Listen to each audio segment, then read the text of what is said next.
On April 17th, 2017, a small YouTube channel called RedLineReality uploaded its final video. The channel, which had around 20,100 subscribers, focused on urban exploration and conspiracy theories. Its owner, Ethan Carter, was an amateur filmmaker who posted eerie, low-budget documentaries about abandoned places and strange internet mysteries. But that last video was different. The title was simple: Help Me.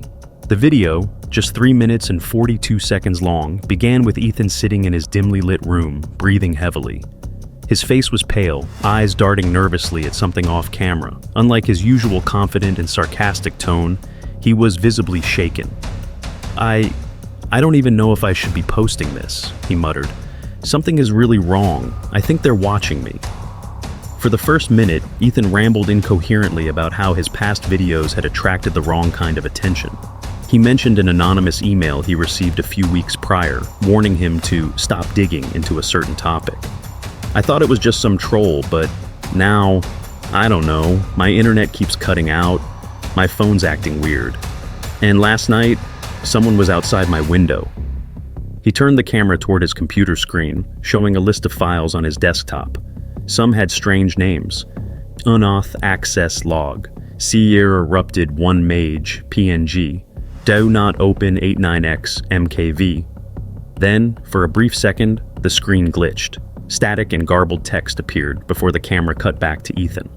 I tried deleting them, but they keep coming back, he whispered. Every time I shut my PC down, more files appear. And the worst part? I didn't download any of them. Suddenly he paused. A loud knock echoed through his apartment. He froze, staring at the door. Then, the screen cut to black. For the last 30 seconds of the video, only audio remained. Heavy breathing, footsteps, the sound of a window sliding open, and then a voice, deep, distorted, and barely audible. You were warned. The video ended. Viewers immediately flooded the comments. Some thought it was a publicity stunt, while others were genuinely disturbed. A few even enhanced the audio, claiming to hear other voices in the background, whispering unintelligible phrases. Within 24 hours, the video was removed. Ethan's entire channel was wiped from YouTube, replaced with a generic error message. This account has been terminated due to a violation of YouTube's community guidelines. His Twitter, Instagram, and even personal blog all vanished shortly after. The only thing that remained was an archived version of his final video on a random conspiracy subreddit, where users dissected every frame.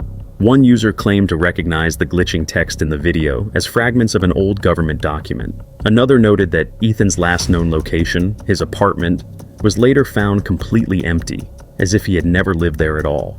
It's been nearly 8 years since Ethan's last video. No missing person report was ever filed. No family or friends have come forward to confirm what happened to him. Some believe he faked his disappearance. Others think he uncovered something he wasn't supposed to. But the strangest part? Every few months, a new YouTube channel appears with the name RedLineReality, but the videos are always blank. Just static, a single frame of distorted text, or a shadowy figure standing in an empty room. No one knows who's uploading them, and no one knows if Ethan Carter is still out there, or if something else is using his name. On June 8th, 22, a small tech-focused YouTube channel called Byte Vision posted an unusual video titled Unknown User, uploaded from my account. The channel, run by a 27-year-old software engineer named Daniel Russo, mainly featured cybersecurity tutorials, ethical hacking demos, and tech reviews. With around 12,000 subscribers, Daniel had built a modest but engaged audience who trusted his expertise. But this video was different. It started with a screen recording, a YouTube upload page with a mysterious file already selected. The file name, 7H1515 N07Y0UR5.mp4. Daniel's cursor hovered over the file as he spoke in a nervous, unsteady voice. Okay, so this is freaking me out. I didn't record this, I didn't edit this, I didn't upload this, but when I logged into my account this morning, it was just here. He scrolled down, showing the upload history. It had been scheduled for automatic posting at 3:33 a.m. I was asleep when this happened, Daniel continued, and my PC was shut down. But when I checked my router logs, Someone accessed my network at exactly 3:32 a.m. He exhaled sharply, then clicked play. The video within the video started with glitching static before showing low-quality, black and white security footage of a bedroom, Daniel's bedroom. The camera angle suggested it had been recorded from inside the room, but Daniel swore he never set up any cameras. Then, something moved. In the grainy footage, Daniel was sleeping in bed, and standing in the corner of the room, barely visible in the darkness, was a figure.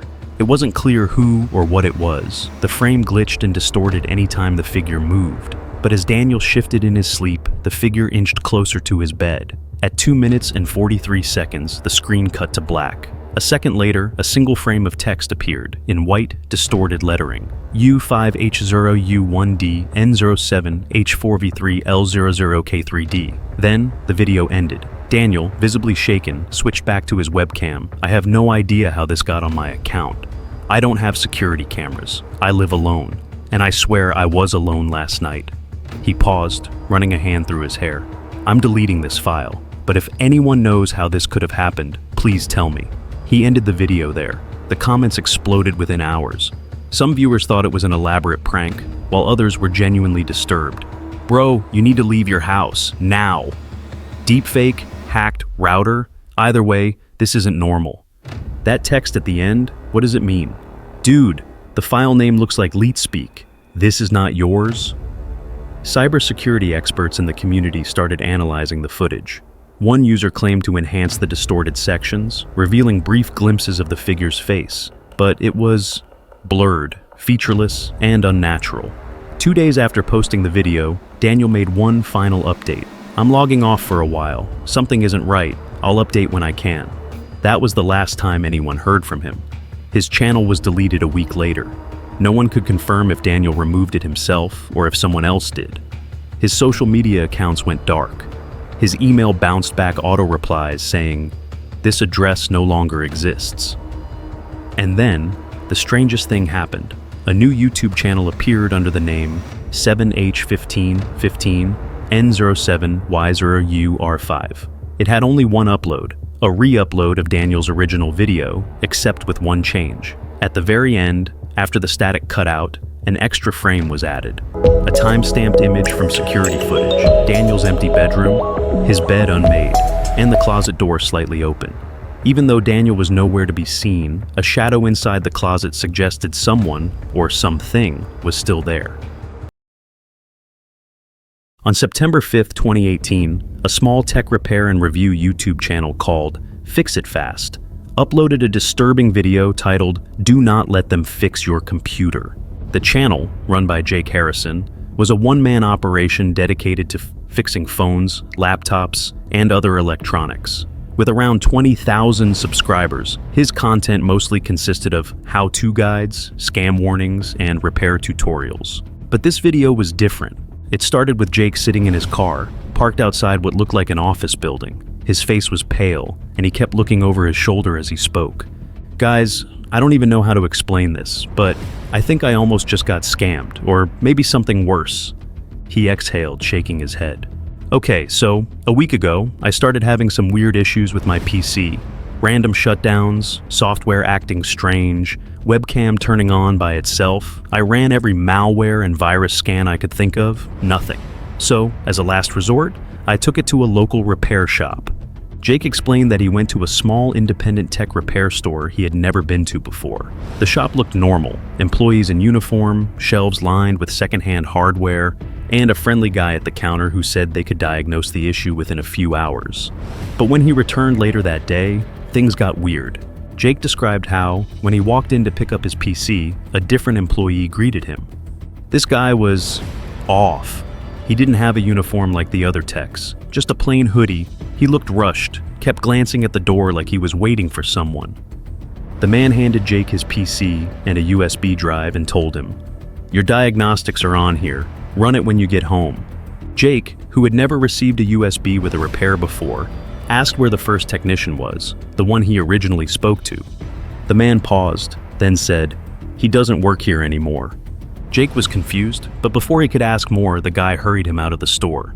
I should have walked away right then, but I was curious. I wanted to know what the hell was on that USB. When Jake got home, he plugged in the USB on a spare laptop, just in case. Inside was only one file, runme.exe. Jake scanned it for viruses. Nothing detected. Against his better judgment, he ran the file. For a second, nothing happened. Then his screen glitched, showing lines of text scrolling too fast to read. The webcam light flickered on, and his speakers emitted garbled static. And then, just before the program closed itself, he saw something that made his blood run cold. A live feed of himself sitting at his desk. I don't know how, but it was streaming from my own webcam, and before it closed, I swear I saw another figure behind me, just for a second. Jake jumped up, turned around, nothing was there. Panicked, he yanked the USB out, shut down the laptop, and ran a deep scan. The results? No malware, no Trojans, no rootkits, nothing. After a sleepless night, Jake went back to the repair shop the next morning, but when he got there, it was gone. The windows were boarded up, the sign was removed, and a for lease notice was taped to the door. It looked like the place had been abandoned for months. Jake asked nearby businesses if they knew what happened. One guy told him, "Dude, that place has been empty for almost a year. No one's rented it since last summer." The last minute of Jake's video was shaky footage from his phone, showing the abandoned storefront. I don't know who I gave my computer to. I don't know what they wanted, but someone, somewhere, has access to my webcam, my data, everything. If you ever take your computer in for repairs, please, make sure the store actually exists. Jake ended the video with a warning. If you ever get handed a mysterious USB, do not plug it in. The video quickly gained traction, with thousands of comments speculating on what happened. Could this have been some kind of espionage or identity theft scheme? Why would they need him to run the file himself? Why not install malware directly? What if it wasn't about data at all? What if they just wanted access to his camera? Some tech-savvy users suggested that the file might have been a self-deleting script, leaving no traces behind. Others theorized that it could have been an attempt at blackmail or surveillance. But the scariest theory? What if it wasn't about hacking at all? What if it was about luring Jake somewhere? A few commenters pointed out an unsettling detail. What if the guy at the shop wasn't giving him a file? What if he was giving him a test? And Jake failed. A week after the video was posted, Jake stopped uploading. His channel, which had been active for years, went silent. Then, in early October 2018, his channel was deleted entirely. No goodbye post, no explanation, just gone. And then, the strangest part, a new channel appeared under the name Fix It Fast Tech. It had only one upload. Jake's original USB footage, but edited. The last 10 seconds had been altered. Instead of cutting to black, it showed a final frame of text. You ran the program, now we run you. No one knows who uploaded it. No one knows where Jake is. And no one knows who or what was behind that fake repair shop.